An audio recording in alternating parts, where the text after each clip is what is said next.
नमस्कार दोस्तों। तो इलाहाबाद हाई कोर्ट ने एक पीआईएल में फैसला देते हुए ये कहा कि जो भी राजस्व अधिकारी हैं, गांव से संबंधित ग्राम प्रधान और लेखपाल हैं, उनके ऊपर अब कार्यवाही की बात कर दी है माननीय उच्च न्यायालय ने।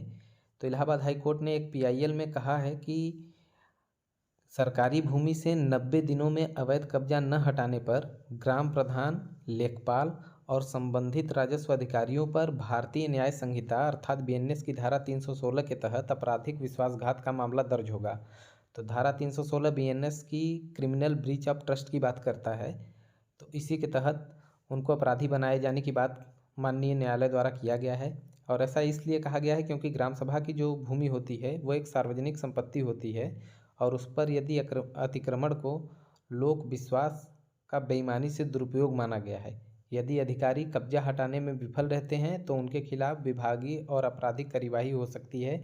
और ऐसा न करने पर हाई कोर्ट ने ये भी कहा है कि उनको अवमानना के लिए भी दंडित किया जाएगा। तो 316 के तहत तो कार्यवाही होगी ही, और उसके अलावा सुप्रीम कोर्ट ने कहा है कि अगर 90 दिनों के अंदर ऐसे अवैध संपत्ति से कब्जा नहीं हटाया गया, अवैध कब्जेधारियों को बेदखल नहीं किया गया, तो उन पे कंटेम्प्ट ऑफ कोर्ट भी लगाने की तैयारी की जा रही है। तो इस तरीके से ग्राम प्रधान और लेखपाल को अब समय आ चुका है कि वो अवैध कब्जाधारियों को वहाँ से हटाएं जिन्होंने ग्राम सभा की सार्वजनिक संपत्ति को अवैध रूप से कब्जा किया है। और अवैध कब्जेधारियों के भी अब दिन गिनने शुरू हो चुके हैं।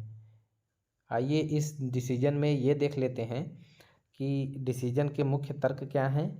तो माननीय उच्च न्यायालय इलाहाबाद के द्वारा जो यह निर्णय दिया गया उसका कारण यह था कि सार्वजनिक संपत्ति की सुरक्षा करना है। तो हाईकोर्ट ने सार्वजनिक भूमि और ग्राम समाज की भूमि को एक न्यस्त संपत्ति माना है जो संबंधित पदाधिकारियों और ग्राम सभा को दिया जाता है, और इसके संरक्षण की जिम्मेदारी ग्राम प्रधान और लेखपाल और राजस्व अधिकारियों की होती है। यदि वे अधिकारी अतिक्रमण की सूचना नहीं देते हैं या उसे नहीं हटाते हैं तो वे अपने कानूनी दायित्वों का उल्लंघन करते हैं, और कोर्ट ने इस निष्क्रियता को भारतीय न्याय संहिता के 316 के तहत आपराधिक विश्वासघात माना है। और यह भी निर्देश दिया है कि ऐसे मामलों में जिम्मेदार अधिकारियों के खिलाफ तत्काल आपराधिक मुकदमा दर्ज किया जाएगा और उन पर कार्यवाही की जाएगी। यदि 90 दिनों की निर्धारित समय सीमा के भीतर आदेश पालन नहीं किया जाए, राजस्व अधिकारियों द्वारा और अवैध अतिक्रमणकारियों को नहीं हटाया गया, तो हाईकोर्ट में कंटेम्प्ट ऑफ कोर्ट की भी कार्यवाही शुरू की जा सकती है। कोर्ट ने सार्वजनिक रास्तों, सड़कों और फुटपाथों पर अतिक्रमण को गंभीर माना है क्योंकि इससे आम लोगों को परेशानी होती है। तो अतिक्रमणकारियों को हटाने से संबंधित जो कानून है वो उत्तर प्रदेश राजस्व संहिता के धारा 67 में है। इसी के तहत राजस्व अधिकारियों के माध्यम से अवैध अतिक्रमणकारियों को उस ग्राम सभा की संपत्ति से बेदखल किया जाता है।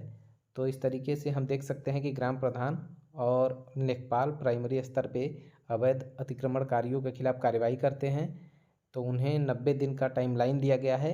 अगर वो इस टाइमलाइन को पूरा करने में नाकाम रहते हैं तो वो कार्रवाई के लिए तैयार रहें। तो अब इस डिसीजन से ये कहा जा सकता है कि ग्राम प्रधान और राजस्व अधिकारियों की अब माननीय इलाहाबाद हाई कोर्ट के डिसीजन के बाद अब उनके अंदर भूचाल आने वाला है। तो नमस्कार, वीडियो देखते रहिए। धन्यवाद।